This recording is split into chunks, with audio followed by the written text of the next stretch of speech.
Welcome. I'm Rogers Anderson, Williamson County's mayor, and as we travel around our county today, we have the opportunity to have some very good, detailed discussion about some of the things we're doing in our county, specifically about planning and transportation and zoning. And we have on the show today that is an individual I trust very much and does an outstanding job for us, Mike Matteson. How are you doing today, I'm Mike? good, Rogers. Thank you.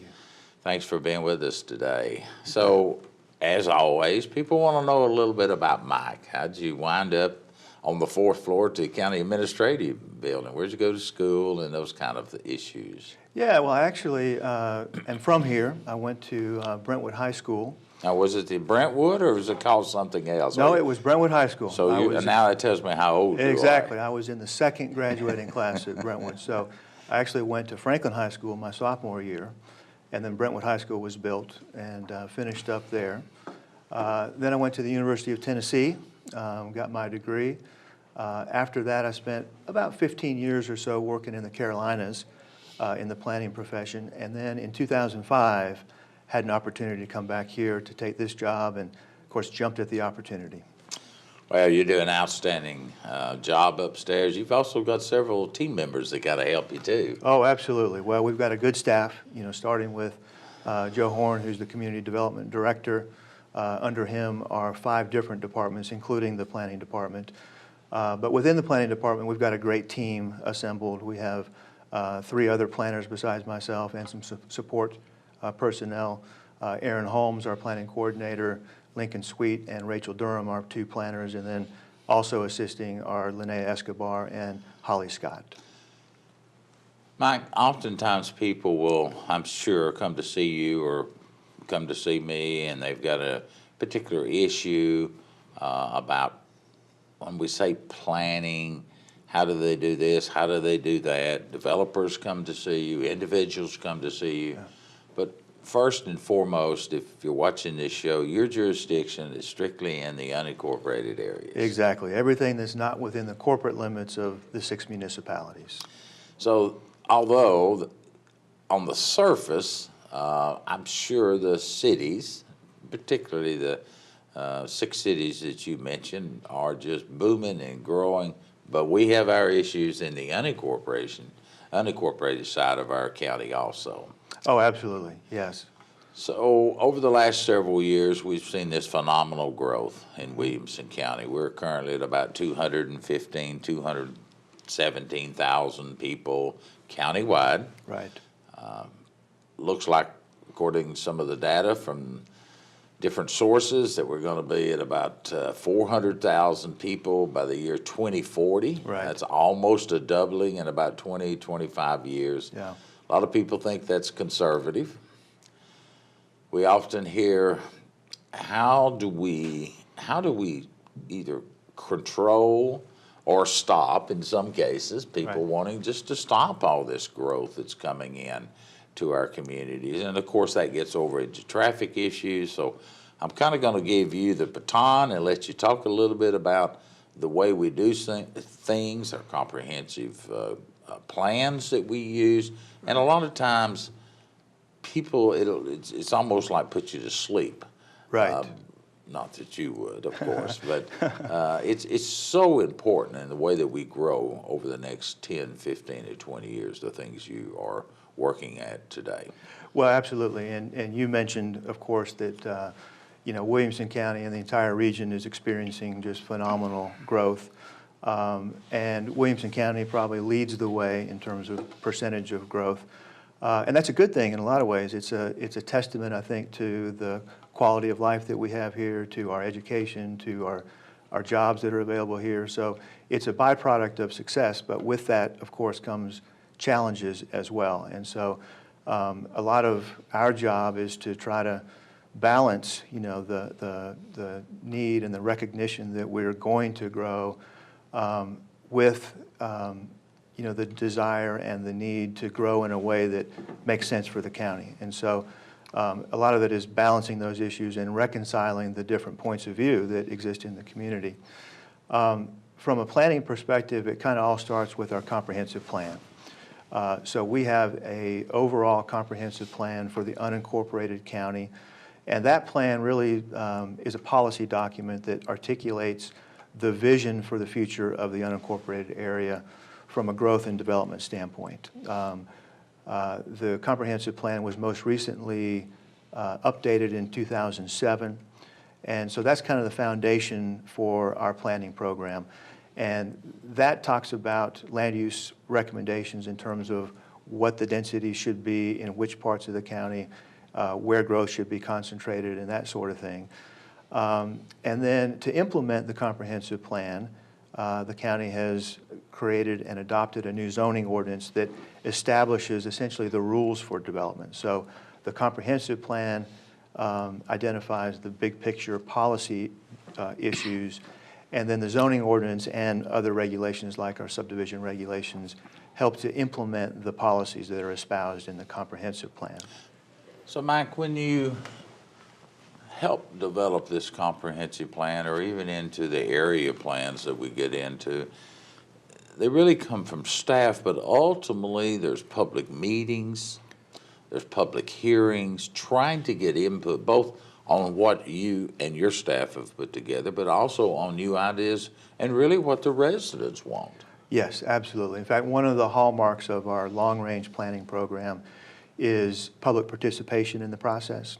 When we updated the comprehensive plan, as you remember, we had probably at least a dozen public meetings to gather input and then to test various ideas and thoughts and so forth. So it was a very inclusive process, and I think the end result very much did reflect the values of the community. One of the many recommendations of the comprehensive plan was for us to do what we call special area plans for the 4 villages within the county. And those villages are College Grove, Leapers Fork, Grassland, and Triune. The idea is that because the comprehensive plan deals with the entire unincorporated county, about 600 square miles, the recommendations by necessity have to be somewhat broad in nature. And so we recognize that those village areas are a little bit more complex and needed a little bit closer view from a planning standpoint. And so we have already prepared special area plans for College Grove, Grassland, and Leapers Fork. And we're in the process now, fairly early in the process of developing a similar plan for Triune. So all of these plans become essentially addendums to the overall comprehensive plan for the county. And each one of those communities that you have mentioned, and soon to be the Triune area, we do encourage people to come out and express their views. How do they want their community to look over the next several years? As you've indicated, our comprehensive plan is really approaching 11, nearly 12 years old now. Right. But the first one we did, if I remember correctly, was back in the 80s. And right. Then we make some changes. You know, you tweak it as time goes on because nothing's perfect. Right. But the overall looking at it from 40,000 feet and dropping down has been 11 years, and here we are, you know, still trying to work through a lot of those things. And that's just the way that planning works. Yeah. Not every county in not every county in the state of Tennessee is like Williamson County in that they have these kind of comprehensive plans. You can drive into other communities and see very differences of how and what businesses and residents live and work right side by side someone else. Exactly, yeah. It is very critical that we try to get it right. Now, we're going to burn the biscuits from time to time. We're going to realize, oh, that looked good on paper, but it really doesn't get down into it. But Mike and your crew, you don't have the authority to change that either. Just arbitrarily change it. And so when people come in and they've got their issues, and I'd rather have this than that, there's a process we have to go through to get there, because we're trying to be fair, we're trying to be equal or have equity for everyone, be a developer out of Portland, Oregon, or someone local here. Exactly, and everybody's voice is important in that process. You mentioned the need to kind of revisit our plans, and we do that. We don't see our plans as something that is that are set in stone, but rather they need to evolve with the change in time. So as circumstances change, and they're changing fairly rapidly in this area, we've got to make sure that our plans are responsive to those changes. Let's talk a little bit about, I guess, the triune plan first. Yeah. You mentioned that a minute ago. That's one of the villages, one of the small plans we'll be looking at. Can you kind of drop down into the weeds a little bit about what that's going to involve? Sure. So basically, we are and will be continuing to work with the triune community to develop a long-range vision for how that particular part of the county should grow and develop, and also should be preserved over time. It's very much a public comment-driven plan, so we have worked really hard to make sure that people are involved and participating in our meetings, and we've done that in a couple of ways. First, we created a Citizens Advisory Committee, which is a smaller group of people representing a cross-section of that community. So there are residents, there are business owners, property owners, and so forth that are involved on that committee. We've also got the 2 county commissioners in that area, a couple planning commission members serving in that capacity. And so that's a group that's very important because they're sort of a sounding board and kind of a liaison between us and the community in which they're entrenched. We also had a lot of outreach in terms of the community as far as encouraging them to attend meetings. And so far we've had 3 public meetings, all of which have been very well attended. We've gotten some very, very good feedback thus far from the community. And so we're looking forward to developing that plan for those folks. 2 questions come to mind. Someone may be watching this. How far out do you go when you say the triune area? And a bigger question is, if you go through the process, taking our time, what kind of expectations can we look at that the final report might be for final review by the citizens? Yeah, good question. So the study area for the triune plan coincides with what we refer to as PGA 5, and I think you're familiar with that. Most of the audience probably is not, but that's an area that was identified back in 2000 with the growth plan as potential growth area. It extends from what most people think of as, downtown Triune, for lack of a better term, at the intersection of Horton Highway and 96, and then where 840 intersects. It extends from just south of there north to include the Arrington Retreat subdivision, and then to the west almost to the Kings Chapel subdivision, and about a similar distance to the east. So it's a fairly small defined area. Some people think of Triune as larger than that, but for the purposes of this plan, we have a very specific study area, and people can find that on the county's website. And I think it is important that, although you're talking about Area 5, we do have a website, and I'm sure they'll flash it up on the TV monitor here, that you can certainly go to and track it and look at it and get more specific. Time frame? Yeah. Time frame for the plan itself, we anticipate finalizing that plan in the summer or early fall of this year. And so these plans will ultimately get adopted by the county, by the Planning Commission, endorsed by the County Commission. And then, as I said earlier, those become really a part of the overall comprehensive plan. And then what we'll do, which is the same thing we've done in the other villages, is that once the plan is adopted and those big picture policies are established, we'll then come back to the community and work with the folks to develop some specific zoning standards that are tailored just for the Triune area, so that as development occurs, it can do so in a way that is consistent with the vision and the policies of the plan. We're going to kind of go out of your area just a little, but a lot of changes are on the horizon for the Triune community, and particularly the 2 state roads that intersects at the Triune community. Right, yeah. That 4-way stop has been an issue for many, many years. and the state's going to come in and improve that intersection with turn lanes and signals. So I think that will certainly help the traffic flow in that area. Which will also go into the area plan and how you look at things. Exactly. For simplistically speaking, that those two roads, both Nolensville and Highway 96, those are two state roads, as you've indicated, and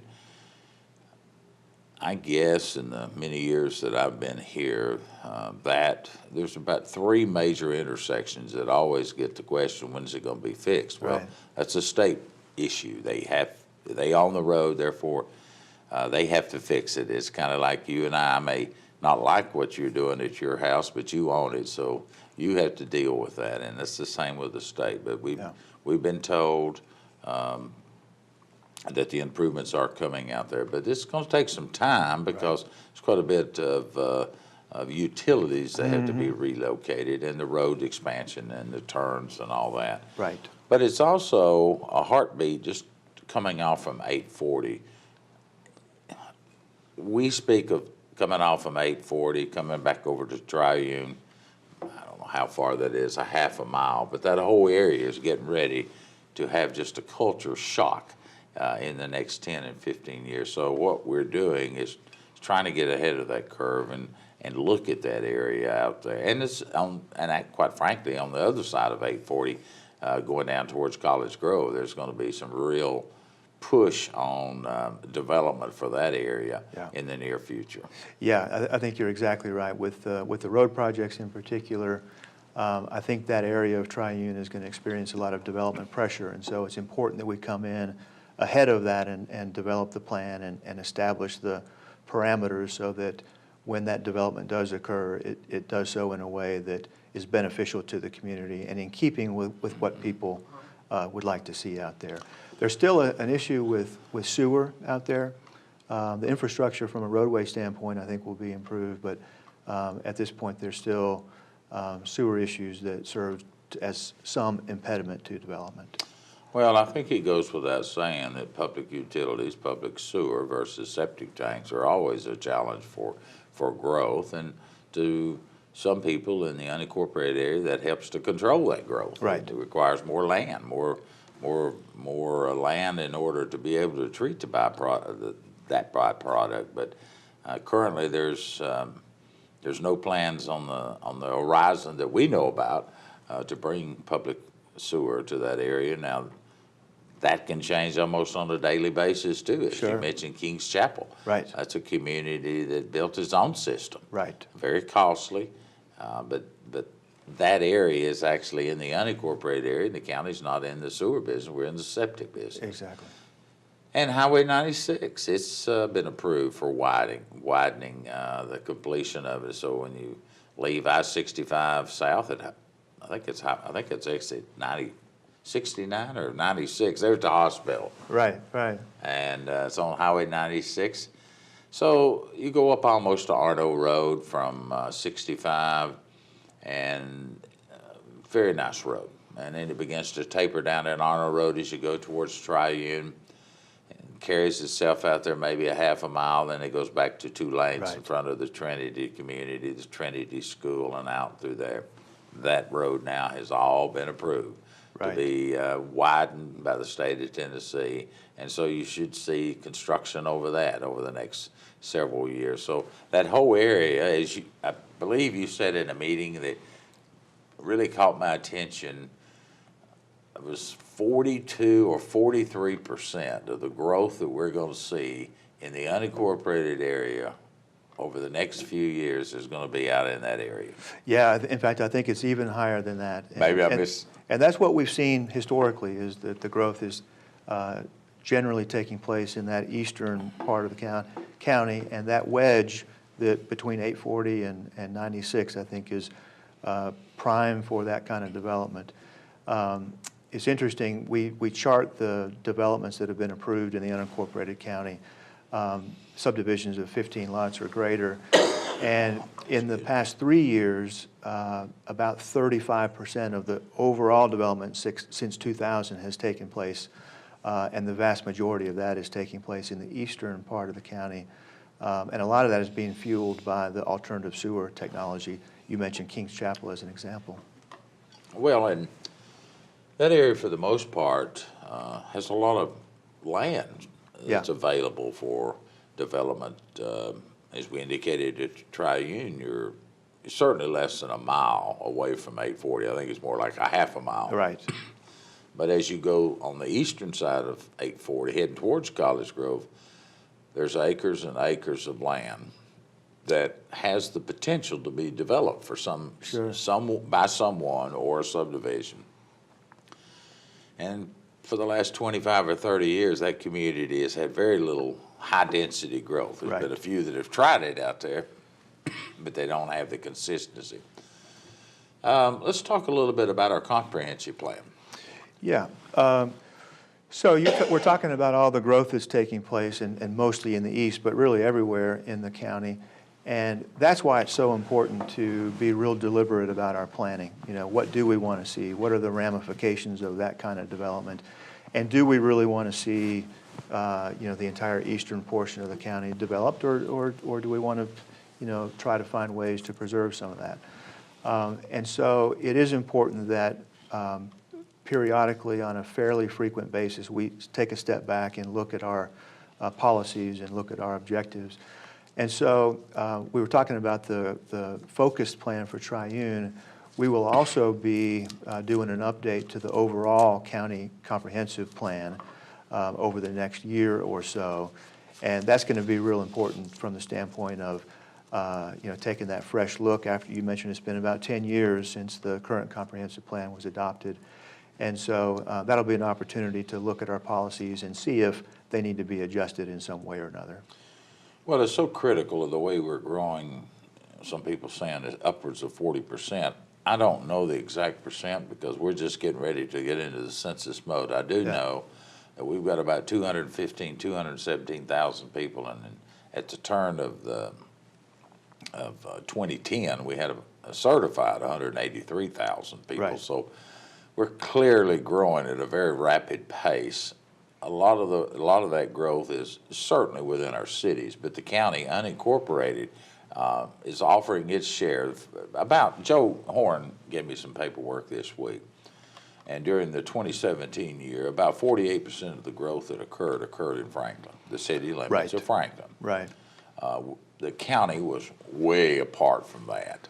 Yeah. But it's still growth, and it still needs to be planned because people look at our community, and not every inch should be put in housing and development. That we need some consistency, and I think you do a great job, don't get me wrong. But there's a lot of us that still like those open spaces, Absolutely. And I know you do too. Yeah, that's one of the things when we did our comprehensive plan update in 2007. One of the key themes that emerged from those public meetings was the value that people place on open space and rural character and the desire to keep that. And I imagine that is just as strong of a point of view today, if not stronger. Yeah. And so that's a real challenge, in a growing county to reconcile the inevitability of growth with the need to grow in a very smart way and preserve what makes Williamson County special in the first place. Well, and there's another part of that, and I know that it's very important to you too, that if and I don't own 100 acres, but if you or I owned 100 acres that's in the unincorporated area, you ought to have the right to be able to sell that land. Sure. That's a capital investment that you made many years ago, or your parents did, but you still have a right to sell your land. Right. You may not get the same price for it in the unincorporated area as you would in downtown Franklin, for an example, right, or Brentwood, but you still have a right. So it's a balancing act. Exactly. It's striking the right balance. And so if you're watching this show, you've got land, you should be involved in this process to not only preserve the values that you think are important, but also look at the overall character we're trying to develop in our community. Mike, we've got about three and a half minutes left, and I'm sure there's something that I've overlooked that we kind of need to touch on. So I will kind of turn the mic over to you at this time if there's something else public awareness, how they contact the department, and some of the things on the forefront. We hadn't even touched on the traffic, comprehensive traffic plan. Yeah, exactly. I think I'll touch briefly on that. You know, a lot of people, if you ask them what their biggest issue is, will cite traffic as the top one. And it is an issue, you know, for all of Williamson County. Most of the growth, as you mentioned, is taking place in the cities, and therefore most of the traffic issues are concentrated in the cities. But Williamson County is experiencing a lot of growth as well, and increasingly we're seeing, you know, traffic congestion, particularly in the peak hour. And so the county recently did a study. We had a consultant team work with us to begin to sort of get their arms around this traffic issue for us. We asked them to do some evaluation in terms of future traffic conditions, and then make some recommendations in terms of how Williamson County can best manage traffic issues in the future. And so they gave us a set of recommendations that include updating the comprehensive plan, of course, because there's such a link between transportation and land use. And so when we update the comprehensive plan, that will have a transportation component. And then also, you know, looking if there are to identify potential funding sources for roads and that sort of thing. It's been a long-standing discussion over the last several years about our roads, but and we're talking about those unincorporated roads, Exactly. the Arno Road. We were talking about Arno Road a minute ago on touching up to Highway 96. Well, that's all county road. We also know that from 840 to Arno Road is a major cut through where the middle school and the high school is located. Right. 40 years ago, we probably never dreamed of that Arno Road, way before 840. And when the Page School was first put out there, it was in the middle of nowhere. I remember the discussions when I first got involved in this community. It'd be years before that school ever fills up. So today it's filling up. Right. We're trying to deal with a lot of the traffic, and we're dealing with that issue of how do we get people from one point to the other, preserving the community. But Arno Road is one of those roads that has as many accidents on it as any road that we have in the unincorporated area. Exactly. And a lot of the pass-through traffic is a result of the choke points on the state routes at the Yes. Triune intersection, and then also 96 heading into Franklin and Cool Springs. So hopefully when those problems get fixed, there will be fewer people using Arno Road as a cut-through. But then also the Highway Department has got some plans for Arno and Clovercroft and Sneed and a couple others that I think will help things quite a bit. We all try to work together to make it a better place to live, work, and enjoy our families. Exactly. Thank you, Mike. Thank you. It's Rogers Anderson. We have to sign off. We'll see you the next time around. Have a good day.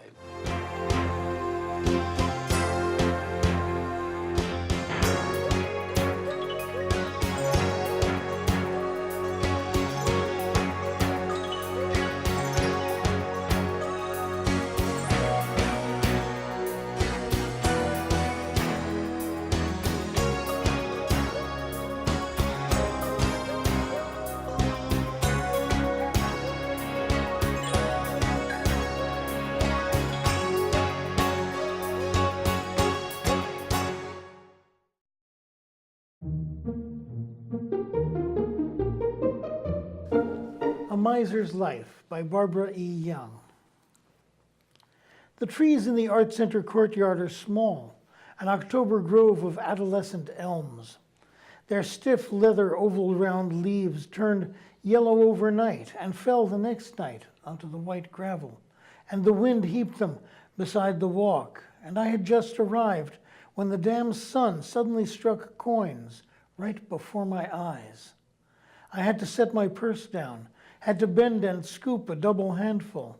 If the leaves were nasty underneath with damp, dead bugs and cigarette butts, it really didn't matter.